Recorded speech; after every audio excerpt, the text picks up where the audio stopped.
So, Saturday night, tomorrow's my last full day in town till like Christmas. But Ray got the new bumper ordered and it finally showed up for this thing, so we got it thrown out here right before I left. I don't know if we're gonna have time to go rip it before I leave. That's a lot of work. It's dark outside, it's cold, and I gotta move my motorcycle and my other truck to get it out of the garage. But it's on, so it'll get rode eventually. Ray actually started looking for a blaster. Well, if Ray gets one, Anthony's probably gonna end up with something. That's how it goes. Trade the 22s off the Yukon. Yeah, or a dirt bike. I've seen you trade dumber stuff for better stuff. You traded a toolbox for a motorcycle that you traded for an F-150 that got you that Jeep. Anthony's pretty decent at trading nothing for decent stuff. I didn't even realize that. I didn't think about that. I just do it. Yeah, he's that Craftsman toolbox he's got over there. He used to have a top box on it, and that top box over about 2 years turned into this Jeep. After he drove all those vehicles in between. But yeah, it's pretty good. We got it on there. It actually looks pretty straight. Like I said, I've been riding it without the bumper. We do get a little tiny bit of tire rub on the Nerf bar when you land a jump just right, but the Nerf bar is a little kicked out here. I need to do a little bit of tweaking to get that bar back. It's got a little bit of a bend in it here, and then the mounts up there have a little bit of a bend, but I'm not too worried about it. These Tusk Nerf bars are dirt cheap. Worst case, I'll cave the front of this in a little bit with a hammer.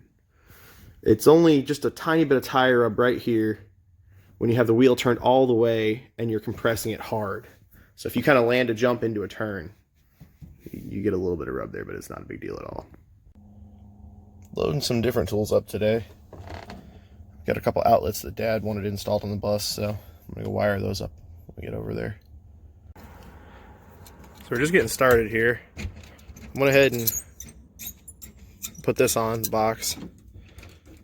These make it actually pretty easy.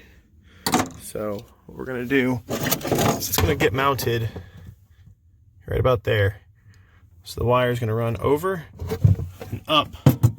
Currently, everything's coming through the top. So I'm gonna have to see if I have room in one of the connectors to get it through there. If not, I do have more to install. For right now, the bus is hooked up to power. So I'm gonna get this mounted. I'm gonna leave myself plenty of extra wire on it for right now. Get all this done so that I only have to take down power when I hook it up to a breaker. And looks like breaker number 7 is where we're going to, because it's currently not assigned to anything.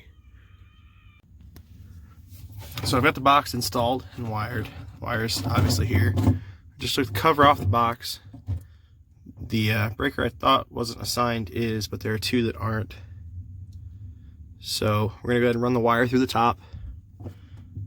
Get it hooked up to one of those 2 breakers. They're both 20 amps, so it really doesn't matter which one I grab. But to make my life a little easier, I think we're gonna slide this out so I can move that HVAC duct back a little bit so I have some room on the top side to get in there.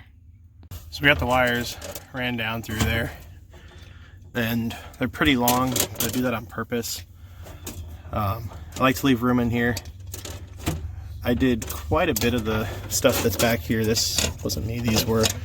So if anyone ever has to come through here and change the box setup, they're not screwed on the end of the wire. I like to leave a little bit of extra room so that if someone comes back through and has to move breakers around or change the way it's set up, that you're not going to be at the end of the wire and have to worry about trying to get more wire in here.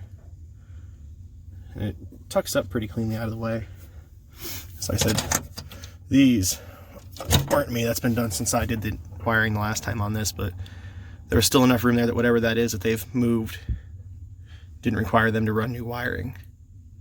So I don't know if you guys have ever used these before. These are, I don't know if it'll focus on it. I guess I show the back of the screwdriver, it'll show the same head.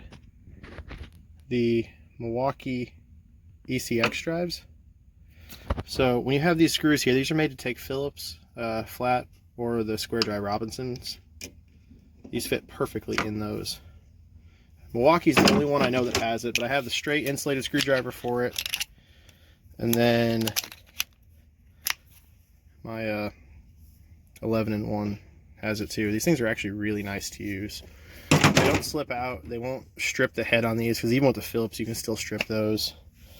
A number 2 square usually won't strip them out. I'm trying to get that out to move because I don't want to do this one-handed here. But I don't always grab this one. If I'm going to do something most of the time,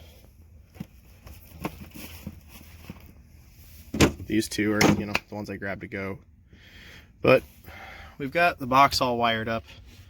Everything is ready to go now. I'm getting ready to test it, but I'm gonna go ahead and put the cover back on before I give it power. But we should be good now. So that outlet's in here so we can put a battery chargers down here and have a charging bank near the toolboxes. All right, plug my tester in here. We should have power when I hit the breaker. Oh, look at that. It's got power. It's even wired right. Sweet. So Dad just gave me both of these. Taylor gave them to him on the last trip. So here, we have an old first aid kit. And I started going through them. And a lot of the stuff is still in here. So that's pretty awesome. I love old stuff like this. And then, I'll get that closed up in a second. He also gave me